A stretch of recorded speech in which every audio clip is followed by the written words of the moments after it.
I've already got about one. No, just about that. Okay, we got them surrounded.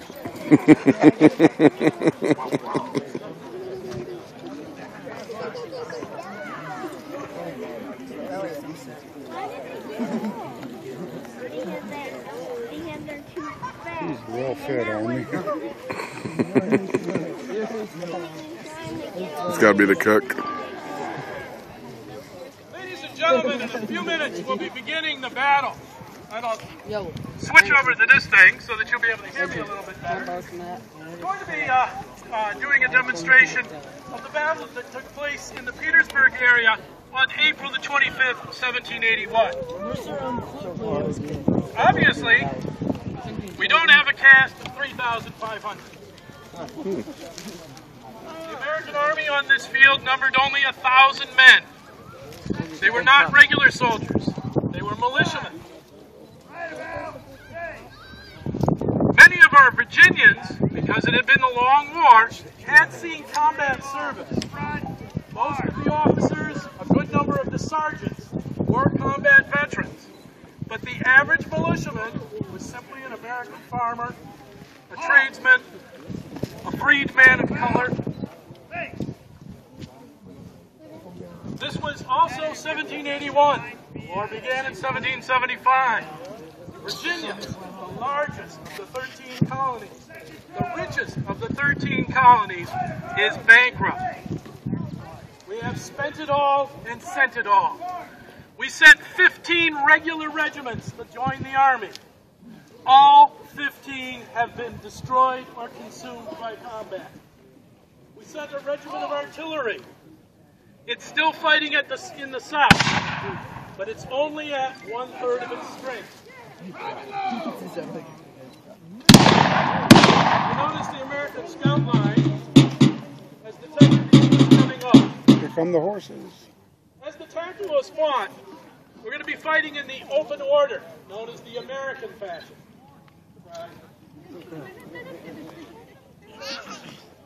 You can see 2 dragoons of the Queen's Rangers coming onto the field. These are the British Scouts. But you may not have noticed the British have already been watching, and their returning scouts are coming in to rejoin them. Many Americans believe that all British wear red coats. No, the Scouts don't. Notice how well those men blend with Virginia's springtime background. One of the dragoons has fired a carbine from horseback.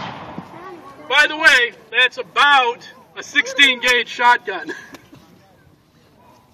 The infantrymen are armed with 12-bore infantry muskets, 12 gauges, 75 caliber.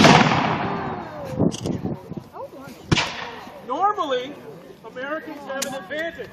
We are inherently somewhat superior marksmen. Not a lot better, but inherently somewhat better than most people in the world. Our riflemen were renowned for their accuracy. However, rifles are hand-produced. In 1781, we've run out.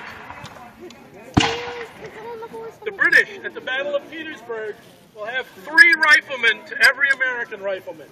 And most of their riflemen are German mercenaries, the Hessian Jaeger, Hunter, or Americans themselves. So they're just as good, except for they have rifles. Our riflemen are armed with smoothbores. You'll see the British coming on the field. By the way, large cranberries have difficulty hiding. The problem is, red is the most expensive color to dye. The King of England is telling the world, I not only have the best army in the world, but I'm dressing in the most expensive uniforms in the world. As the weapons have an effective range of 100 yards, and hiding is not possible across the length of a football field, red is a perfectly good color. Did they get you, Mackenzie? Did you guys Discharge of light artillery. The Americans had 2 6-pounder cannons. The British had 2 6-pounders and 2 3-pounders. The cannons we have today are 2-pounders.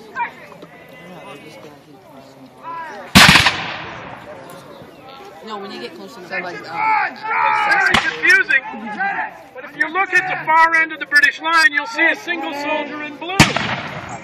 Well, we wore blue, right?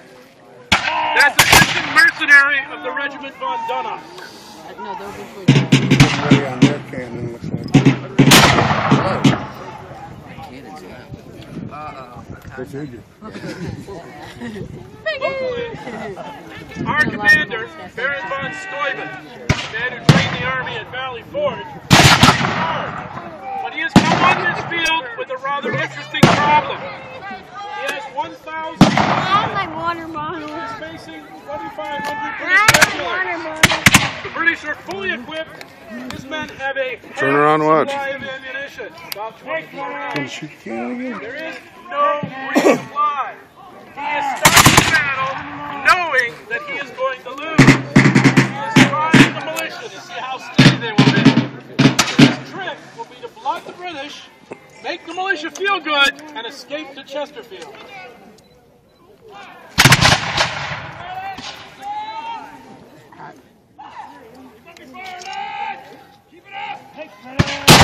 Individual smoothbore weapons are not very reliable but modern times. Watch an individual musketeer. You'll notice that about one time in 4 or 5, his weapon will fail to go off. This would be a little annoying in the 21st century. That's how it works. There goes a British The bomb. real problem that the American army has is we don't have 1 man in 10 on our side has a bayonet, and the British always have them.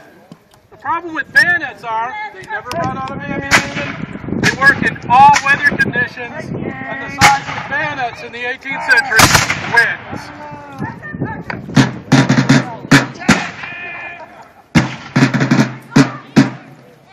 You'll notice these, the British regulars coming up, they're getting ready to fire now.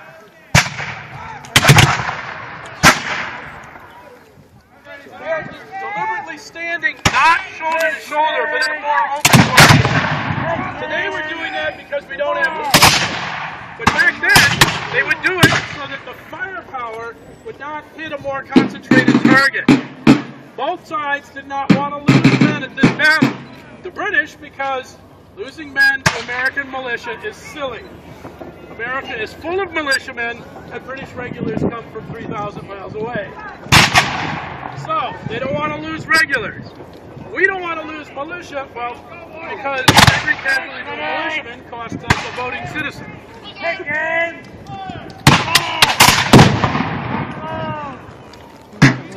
The cannons would usually never be used at this close range. Obviously, we can do it because, unlike them, we don't have any bullets.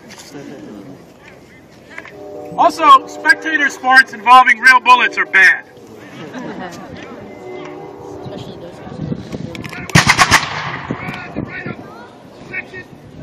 guys. You'll notice one of the big command control problems of the Revolutionary War. Not only will an officer lead from the front by example, but he has to be loud. Commands as far as everybody can hear.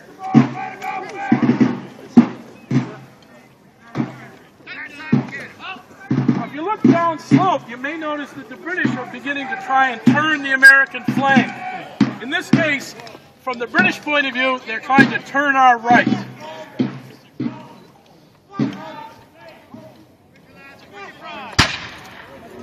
And the British cavalry is moving American riflemen out of the position that the British commander wants. The limited amount of horsemen can be used as a shock action charge, something that we can't duplicate really well today. The horses don't know we're playing. Or they can be used to simply maneuver your opponents out of position.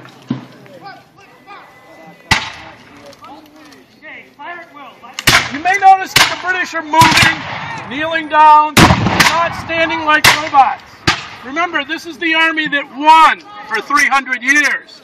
They're very, very good. More like 100 years.